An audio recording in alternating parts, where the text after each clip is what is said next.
Hello and welcome to Light Diamond Creative YouTube meditation podcast series. This is Martha, and I'm here today to illuminate even more about the Hara Chakra within the 9-chakra practice that is of Tibetan Buddhist origin.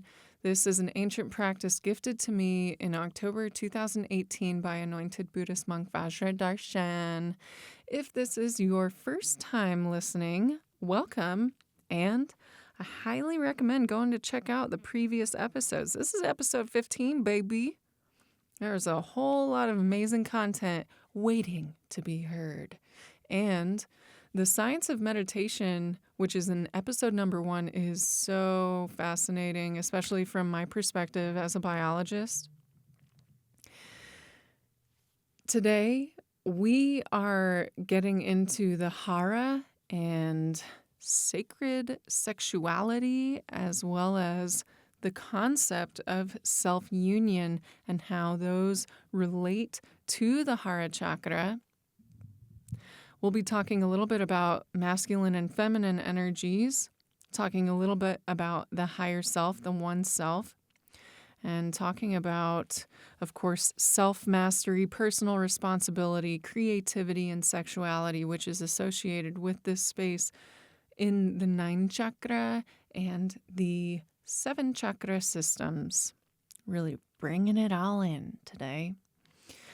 You can find Light Diamond Creative on Instagram, Facebook, YouTube, and Venmo, as well as Cash App, which I recently just branded to align with all of my creative work. So if you are overflowing in monetary abundance, feel free to support this content by sending a little cashola into Light Diamond Creative, Venmo, Cash App. Of course, this is free content, free material for the general upliftment of humanity. So never feel obligated. Although I appreciate appreciation. So that is that. Feel free to subscribe to the channel, like the videos. That way the channel can grow and reach people who might benefit from the information. We out here really doing it. We out here really closing the gap between who we are and the authentic self. So I'm glad you're here. I'm glad you're listening. Let's bring up into our awareness the basic information about the Hara in the 9-chakra practice. Again, all of this information has already been covered, but if this is your first time listening, what you need to know is that the Hara Chakra is the 2nd chakra within the 9-chakra system, and it could be perceived as the first or lower half of the sacral chakra that is within the 7-chakra practice. One of the reasons I really like the Hara and the 9-chakra practice is because the navel space where the Hara is located and the space of the Dantian, or the upper half of the sacral, are distinctly different in the organs that are present here. So I appreciate about the 9-chakra system that we can identify our energy in the particular spaces as they are different in a physical way. You catch my drift? But hey, 7-chakra practice rocks. The chakras rock. There's so much information about the chakras, so this is just an extension of that, okay? The Hara and sacred sexuality. We've talked about before how the Hara is associated with personal responsibility and personal mastery. We've talked about how this can relate to sexuality, especially when it comes to the 7-chakra perspective. The space of the sacral, which the Hara is part of, has to do with creativity and sexuality. So we're kind of just all tying that together. The organs that are present here, let's see, if you're a woman, then we have the ovaries, we have the uterus that are both present in this space.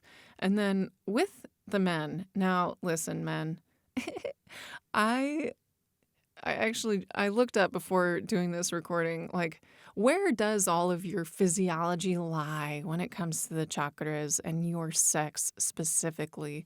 I definitely associate the root with the penis. Let's just say it. We're all mature here, okay? The wang. What do you want to call it? There are many names.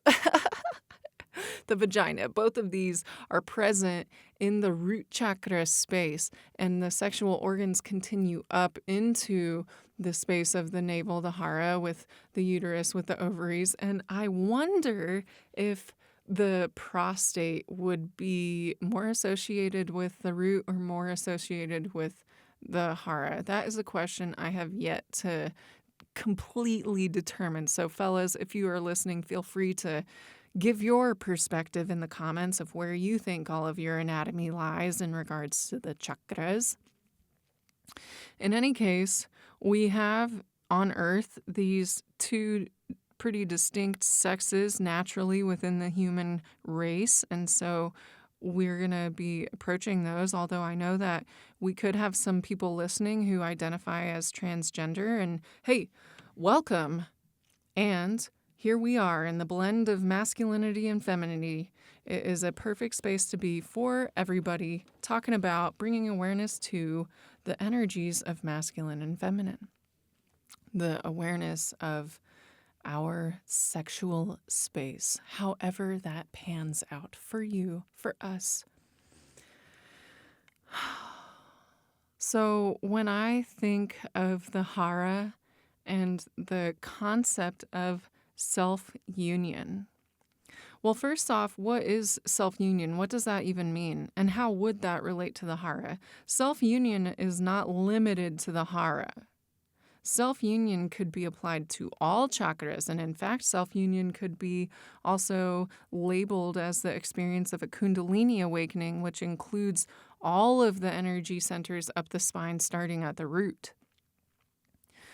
So, again, self-union is not limited to the hara, but we're on a hara escapade over the last 8-ish episodes. So here we go. Self-union and personal responsibility and self-mastery. To come into union with the self, we need to achieve a certain level of self-mastery, mastery through awareness of the self. Meditation is a great space to become aware of the self. And within the Hara Chakra, we will become aware of different things than we would become aware of while we're in the root, for instance, or within the crown, or within the throat, or within the heart. And so we first can bring awareness to self-union, self-mastery, the Hara space, and how we demonstrate sexuality with our physical bodies, male or female, and how these energies play an important role in our general expression.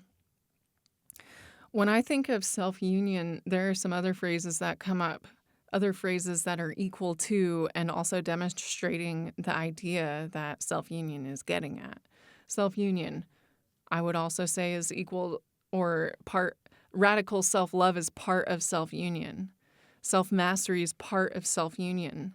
To come into union with yourself, well, let's imagine for a second coming into union with anybody else romantically, or we'll focus on romantically, because here we are in the sexual space of the Hara, the self-mastery space of the Hara.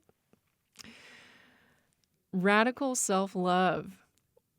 Coming to a point of loving the self the way we would like to be loved by another. Recognizing ourself in a way another would if they were with us all the time or a lot of the time. Bringing a certain amount of mastery by knowing who we are and where we're at and what's going on in relation to ourselves. Radical self-love. How can I love myself so much? How can I love myself into a state of self-union? Can I love myself into a state of Kundalini awakening? That's my next question. Now, I will say I've definitely experienced radical shifts in my energy since beginning the practices of meditation relating to the 9 chakra practice since 2018. And also, when people have talked about Kundalini awakening, what I've understood from that experience is that it seems to be pretty instantaneous, pretty undeniable, like a uncoiling snake shooting up the spine, a strike of lightning. I have experienced more gradual shifts than that, so I cannot say with 100% certainty that I have gone through a Kundalini awakening, although I don't know. I mean, I'm pretty close. Oh my gosh. Hey, and I will say that it is a process. Coming into self-union, coming into radical self-love, I mean, getting from a point of not liking oneself or not knowing oneself into a state of knowing oneself and loving oneself radically, that is a leap. That is a leap. And so it can take time as we deprogram ourselves from societal constructs or as we deprogram ourselves from the way others have treated us in a negative way. Maybe we thought that we were unlovable or whatever it was. We've got all these mental patterns that other people spoke, and so we run it in our own heads. That can keep us from being really loving with ourselves. So can I love myself so much that I just eradicate all of that BS from my energetic system so that I can come into a state of loving myself more? Personally, I've just been coming into a state of radical self-love lately. It has been a process, and I felt an uptick even this morning, even yesterday, looking at myself and appreciating myself for the work I have been doing and the changes that have been made. And, the unconditional love would love no matter what was present in the self. So coming to a state of that type of love with myself, I love myself no matter what. Can I come to that point where I'm supporting myself no matter what, where I appreciate myself for all of the work that I've been doing, where I appreciate myself for my gifts and talents? That is pretty cool. And I feel like I'm just getting there. Like, girl, I love you. I love you. You're so amazing. You're so amazing. Even if other people don't see it, can't hear it, whatever. Like, I really am starting to come to a point where it's like, wow, like, I can acknowledge myself. And that has not always been the case. So I do believe that that is part of self-love, radical self-love that leads to the idea, the realization of self-union. Some of the other phrases that come up when I think of self-union, connecting with the internal organic code, the soul blueprint, getting rid of all of the confusing external BS energy, especially as an empath, letting that go, letting that out, taking it away from myself so that I can come into an internal state, being present with my own energy, being present with my individual soul blueprint. That type of awareness in relation to self-union. I also think a lot about the empath and the collective energy. The empath is someone who feels outside of themselves very effectively, whether they're conscious of it or not. Being conscious and aware of it changes and develops the empath in a positive way so that we do not hold on to other people's feelings and thoughts to the point where it shifts us out of our soul blueprint. I also think of how coming into union with the self, whether this is sexually related or not, is affecting the electromagnetic field of the self that is drastically different than prior to coming into internal union. I also think of the masculine and feminine vibes, back to that. A lot of people will talk about masculinity and femininity being present in each person, no matter what sex you express, or if you are transgender. each spirit, each soul containing masculine and feminine qualities. When I think of masculine and feminine qualities, and this is coming from somebody who, grew up really kind of telling social constructs to F off.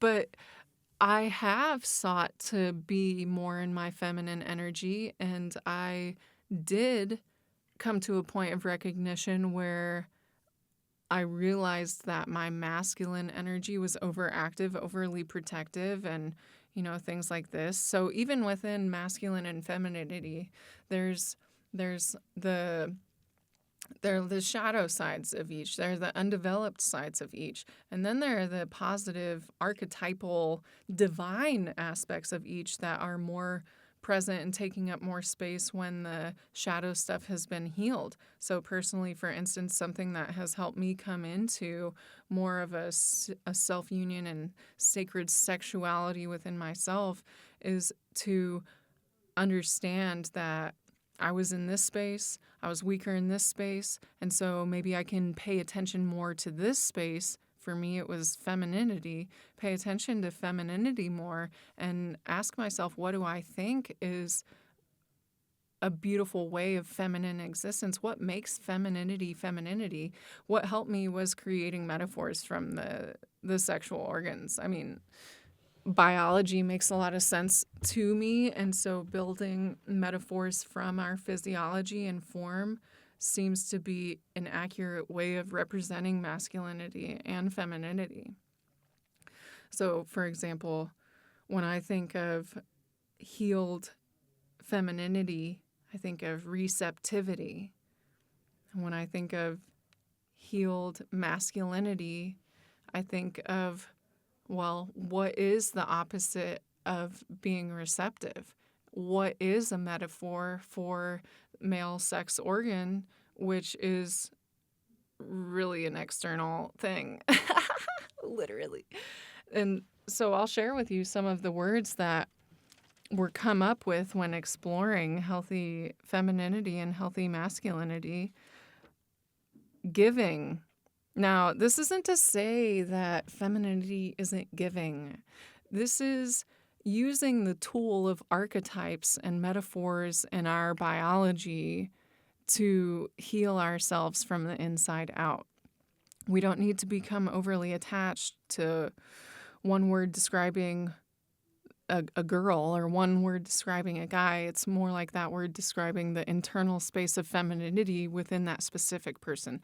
The one word for expressing the masculine side of that internal space of a person who could be masculine or feminine.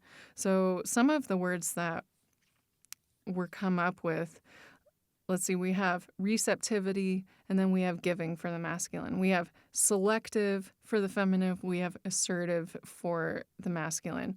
We have moon for feminine, sun for masculine. And when I think of our biology, females are tied to the moon cycle when it comes to menstruation. Men are more on a daily testosterone cycle. And so sun and moon seem to be a very great way of representing masculinity and femininity, while you as an individual hold both and can be both sun and moon. You know what I'm saying? Some other words that we came up with are femininity nurturing, masculinity protective, femininity soft, masculinity hard, femininity internal, subconscious, masculinity external, conscious.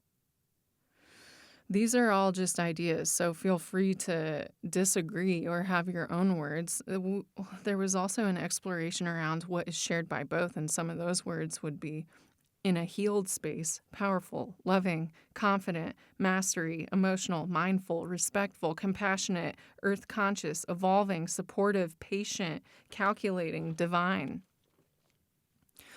So when I am considering my sexual space and my sexual nature, and when I'm considering self-union, how can I identify where I am at now to come into a space of more balance of both. And I see it as it's almost like the DNA strand. It's like masculinity 1, femininity 2.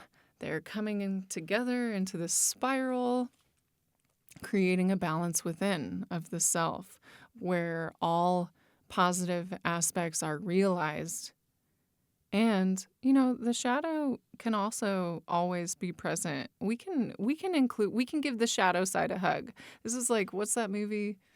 The Dark Crystal, where the whole, sorry if I'm ruining it for you, but the end of it is when these light beings embrace the shadow side. They were separate. And then the whole resolution of the movie between light and dark is the light beings accepting the shadow side, giving them a literal hug and bringing them into themselves. So, just saying. Sorry to mess up the movie for you if you've never seen it. It's a good one to revisit if you have seen it before. Let's talk for a moment about grounding using meditation practices within the Hara so that we can anchor in the higher self. What is the higher self? Well, the higher self, the one self, this is the completely expressed light being that has existed in all lifetimes, all timelines, all dimensions, has all knowledge. It's like the one that has access to the Akashic records eternally. And so how can we ground ourselves into a state where anything from the higher chakras or any of these connections with the higher self, they can come into a grounded and balanced state so that they're not left up in the clouds? A fully integrated person is physically functional and moving through life in alignment with who their higher self is, with what their soul blueprint is. And so when meditating in the Hara, well, this is only chakra number 2. So it offers a lot of grounding properties coming into the physical world, bringing our ethereal selves into the 3D manifested state, thought into form. So when I meditate, can I connect with this higher self and bring this information into the Hara so that when I'm exploring this space, I can realize my personal responsibilities and behave through life in a way that's aligned with my true nature, my higher self, the one that has always existed since it was born. What are my personal responsibilities and how can I become a master of myself so that I accomplish the responsibilities that are mine? And how can I come into such a knowing that I am aware of what is not mine, what are not my responsibilities? That way I don't get lost in the sauce. I mean, sometimes getting lost in the sauce is fun, though, don't get me wrong. But, staying focused on what we're doing and who we are and anchoring ourselves in, knowing what is and is not ours is important. And so how can I become such a master of myself to know which are and which are not, and follow the ones that are and disregard the ones that are not worry about the stuff that's not mine, just paying attention to what is. Y'all getting this? Because we about to wrap it up. This is the Hara. Personal responsibility, personal mastery, self-mastery, sacred sexuality. And the sexual energy, we touched on this in one of the recent episodes. The sexual nature of ourselves, this energy can be channeled into creative work. So if we are fully integrated, then not only do we find balance and health and beauty in our sexual expression and life, we are also finding those qualities within our non-sexual expression, an energy that is a result of our sexual being and an energy we are channeling into specific directions that are related to our responsibilities, which we've aligned with by being masters of ourselves. What do you think about that? I want to know. I will touch on this concept of self-union just one more time before we wrap up this episode. This concept of self-union, this is enlightenment. Self-union equals enlightenment. Self-union, this mastery, the trust at the root chakra, all the concepts of the chakras above, all of this combined is the realization of enlightenment. And what is enlightenment but to be in a state of love and in a state of expressing the one self, the higher self, the authentic self at all times? What is enlightenment but being able to access all information of the universe as appropriate in any given moment? What is enlightenment other than that? Maybe you have some other ideas. Feel free to let me know in the comments below the video. This is Martha with Light Diamond Creative, exploring the Hara Chakra, chakra number 2 within the 9 chakra system, ancient Tibetan Buddhist origin, anointed Buddhist monk Vajra Darshan. If you know, you know. I hope you all have a great night, day, whatever you are, wherever you are, whenever you are. More episodes coming. Talk to you then. Peace.